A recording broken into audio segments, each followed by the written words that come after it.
This is a penkle. We've all seen one before, but have you ever wondered what do it actually is? Hey guys, welcome back to the channel. I'm so glad you could be here. So let's get right into it. In the world today, there are so many shapes. Think about it. Triangle, cucumber shape, so many. What you might not realize is that by using one of these, this is called a penkle, by the way, using one of these, you can make your own shapes by making marks with the tip here on paper, like triangle, cucumber shape,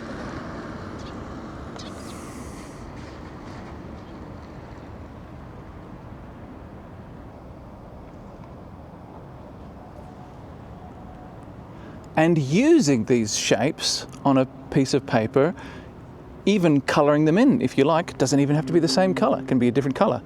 You can make what we call a drawing, or in America actually it's called a drawing. And the great thing is it can be a drawing of whatever you want, so long as you know the shapes. The roof of a house, half a sandwich, like cut diagonally in half, a cucumber,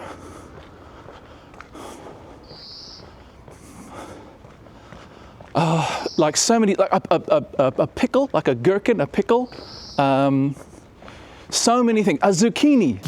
All right, so let's get right into it, and we'll learn how to use one of these to turn one of this into one of this.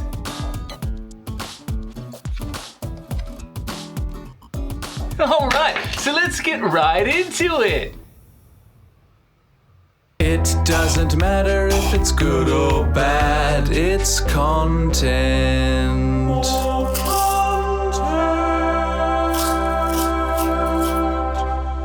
As you can see, my first thought was to start with symmetry and divide the drawing into equal halves with this tree.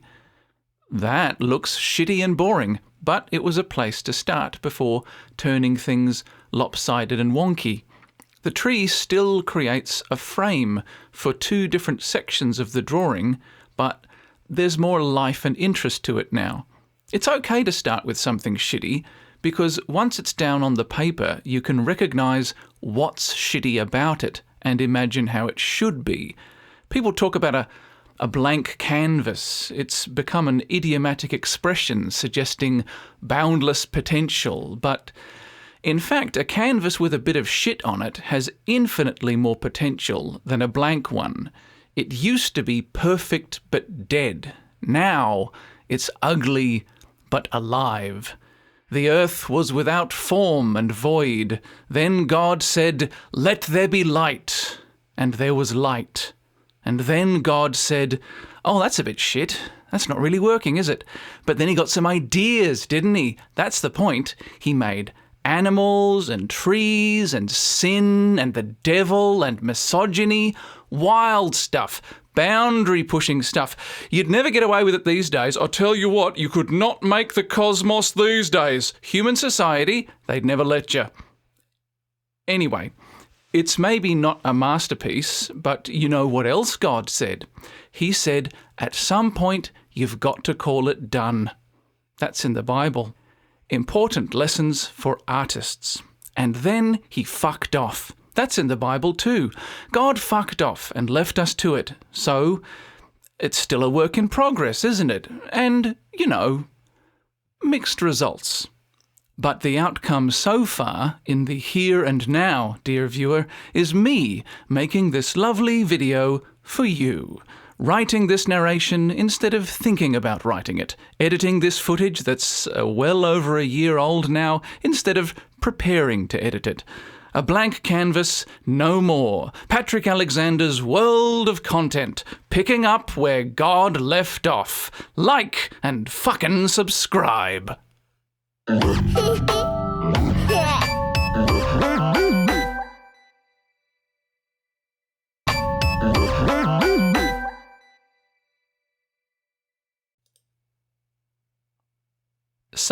needed to go in that space on the left, and as you see, I settled on a tiny, overgrown, solitary island a short way out into the water with a Shinto shrine plopped on top of it. And that's not something I've dreamed up. A good handful of times I've seen that exact thing here in Japan. Nowhere famous necessarily, just here and there all over the country. If you travel around enough, you might happen upon a tiny island sticking up out of a river or pond or by the sea, not too far from the shore, with a shrine on it. And if you do, you can have a very confident guess that that is a shrine to the goddess Benzaiten, or Benten for short.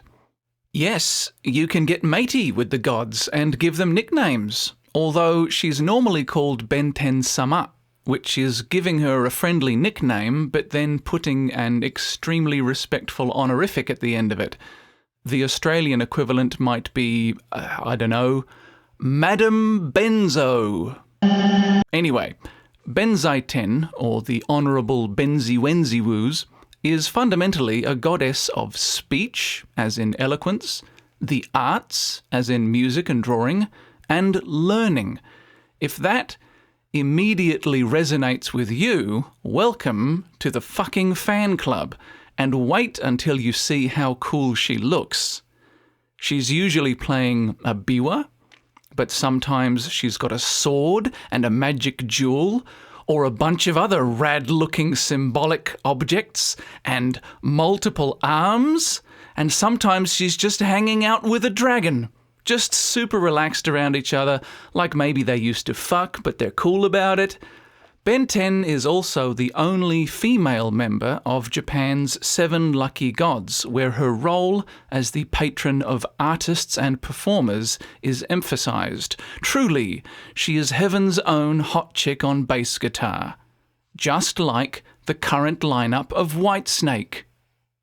Whitesnake.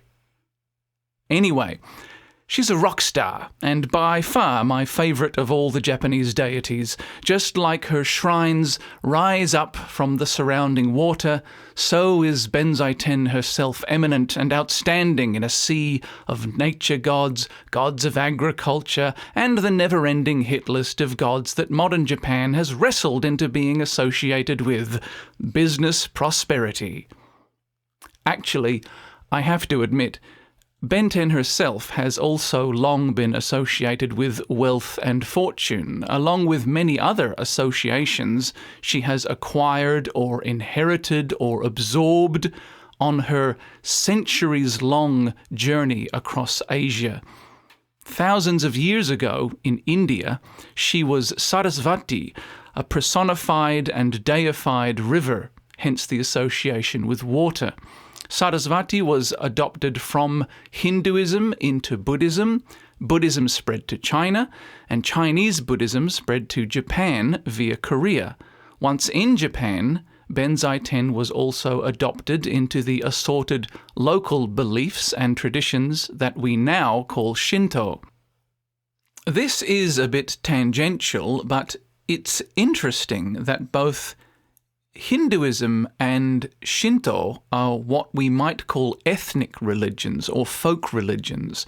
They are strongly associated with particular groups of people in particular parts of the world, but nonetheless they have this object of worship in common because she was transmitted from one to the other using an organized, universal, proselytizing religion, Buddhism, as a kind of carrier. And on that topic, Shinto itself was consolidated into a named, defined religion under the imperialistic, militaristic government of early 20th century Japan, who wanted a single national religion to both unify and make uniform the Japanese nation, while also being exclusive to the Japanese race. They then paradoxically attempted to spread this exclusively Japanese religion to the places and people they invaded and colonized. As always, you can never expect patriotic flag wavers to do anything that makes any fucking sense. But I bring all this up not only to put on the record my personal loathing for this poisoning of what was once a perfectly nice, charming jumble of community-based, animistic folk belief, but because it is relevant to the ongoing history of Benzaiten. Her journey does not end in Japan. She was carried with the state religion wherever it imposed itself, so you can still find her worshipped here and there in the former Japanese colony of Taiwan, no doubt with further local alterations. The point, I suppose, is that Benten is a major Japanese deity. She doesn't only have these little neighborhood river shrines that I described. On an impossibly detailed map of all Japan, you would find a huge number of islands named Bentenjima, or Benten Island, minor and major, most tiny, some big enough to visit, and at least one, or rather a group collectively called Bentenjima, big enough to be populated. Furthermore, she can be worshipped at so many major temples and shrines across the country that it turns out I've visited 2 of the 3 or possibly 5 main ones without even realizing at the time. I've had a weekend away in Enoshima in Kanagawa. Turns out the entire island is dedicated to Benten. That's where I bought these incredibly comfortable geta. Oh, yeah. So nice. Feet, bare feet on wood. Oh, it feels so good, yeah. And another of her major temples, Daiganji, can be found on Itsukushima, aka Miyajima. That's the island with the incredibly famous floating red torii, and also where, as you may remember, I broke my heel bone immediately upon ascending to its highest point. That's how the gods reward their pilgrims, dear viewer. Love them if you must, but never trust them.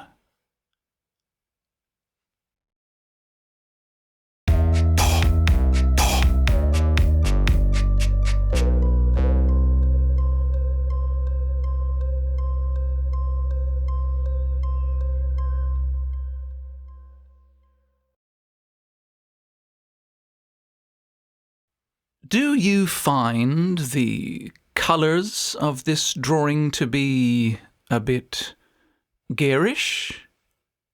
Garish? You know, I'm sure I've heard people say garish. Garish? Garish? Do you find it to be garish? Garish sounds like it resembles Gary. Whoever Gary is. I'm gonna stick with garish. I don't even care. Do you find the colours of this drawing to be a bit garish? It is, I admit.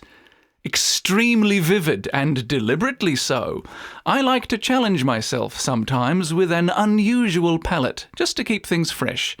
But when I offered the 5 coaster drawings from this session to my Ko-fi supporters, I seem to recall that this one was not high on anyone's list of preferences. I really like it personally, but maybe it adheres a bit too perfectly to my specific and peculiar tastes. Especially as I add patterns to it, it starts to get a bit busy, but again, just the right amount to me. And it's got cool shit in it. A banana cake, a big sharp knife, and a GameBoy Advance. Actually, I remember that I included the GBA because, apart from being something that you might bring to a picnic, having drawn the Bentenjima in the background, and Benzaiten being a god of the arts, I thought the arts should be actually represented somewhere in the picture. That's not meant as a slight to bakers of banana cakes. That's an art form too, of course. Though, curiously, the culinary arts are sort of art in reverse, aren't they? As we established earlier in the video, during our exegesis of the opening verses of Genesis, the process of creation begins with shit plus energy, whereas food, on the other hand, is consumed and becomes energy and shit. And, to a lesser extent, piss. Anyway, the message of this picture is that playing video games is an act of religious worship, and therefore you might be able to get paid time off work to do it, depending on how carefully you word your request. The checked pattern across the sky here is obviously meant to match the blue plaid picnic blanket, but the other thing is, I quite like the unnatural but funky look of a flat design imposed on a shape that is, of course, flat in real life, but in the world of the drawing is meant to represent a non-flat surface, like the curved sky, in this case, the celestial sphere. It's disconcerting in a fun way. I get a kick out of it. Your kilometrage may vary. You might also notice that when I pencil something that is to be inked in a non-black colour, I try to pencil as loosely and lightly as possible. More often my pencils are sort of ludicrously tight, which I don't recommend, by the way. And then I ink the pencils again in an opposite manner of my usual extreme and occasionally neurotic precision. The reason for this is to avoid trapping the dark grey pencil graphite beneath the lightly coloured inks, where it will show through, but potentially be unable to be erased. It's frustrating when that happens, completely ruins the effect you're going for, and my very clever, genius tier workaround is, as I mentioned, to pencil loosely and ink freely, like a fucking normal person. Close to finishing now, I decided to add a dot pattern to the leaves of the tree, finally making some use of this set of markers I bought, not because I needed them, but because I couldn't resist the idea. These are Kuretake Zig clean colour dot pens, and they have a soft nib specifically designed for making perfectly round dots, or charmingly imperfectly round dots, in whatever size you like, depending on how much pressure you apply. How much pressure you apply. And, of course, you're free to misuse them to create some cool shapes and effects, no doubt. Maybe I'll do a proper video about them sometime. Adding a dark shadow to this side of the tree was a necessary final touch. I'm never really confident adding light sources, especially to a stylized environment where the geometry doesn't really make sense. But I think you'll agree that in this case, it helps a lot to distinguish the foreground, the tree that is, from the mid and background images that it's meant to be framing. Finally, oobly doobly woobly, bippy bippy bop bop bum bum boo.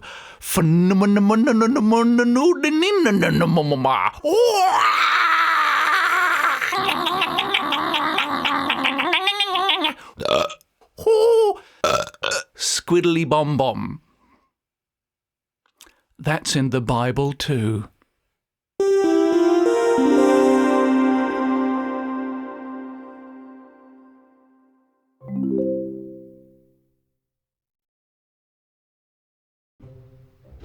Thanks for sticking around.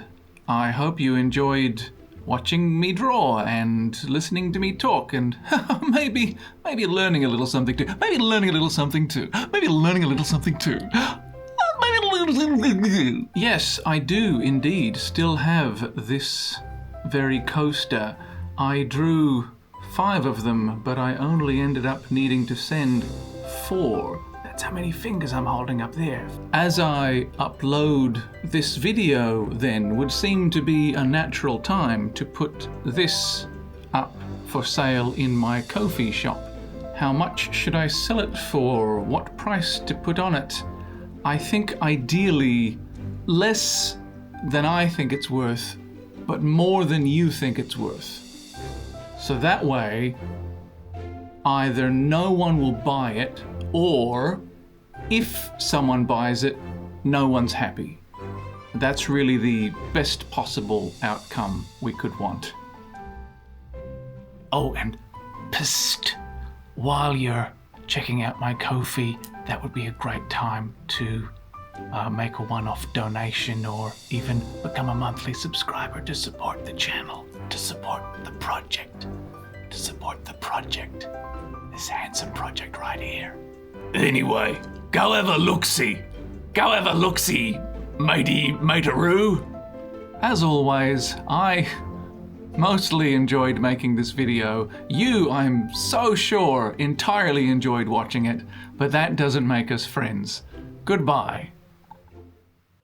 Thanks, as always, to the myriad supporters of this channel, especially the 23 willing to be publicly named. They are Dav Have, Lee Way, Bambula Fist, Steeman Frank Vegetables, Donny Trustafar, Maligna Hruvis, Robert the Brusque, Hornge Wimpleston, Tum Derminal, Lemmy Esplain, Critney Stone, Snuds Grundle, Snuds Grundley, Bill Dix Killian Siemens, Gurglin Shufflets, The Bonkatron, True Detective, Leslie Miserables, Jonathan Come Lately, Kafka Esquire, Ponyon Main, Tug Johnson, and the estate of Whitney Houston. Thank you, one and all, or should I say, arigato gozaimasu.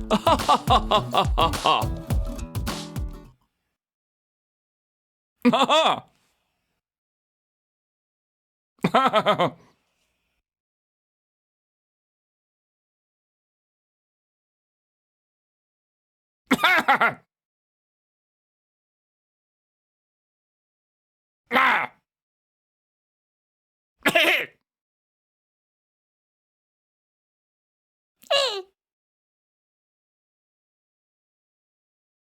So let's get right into it.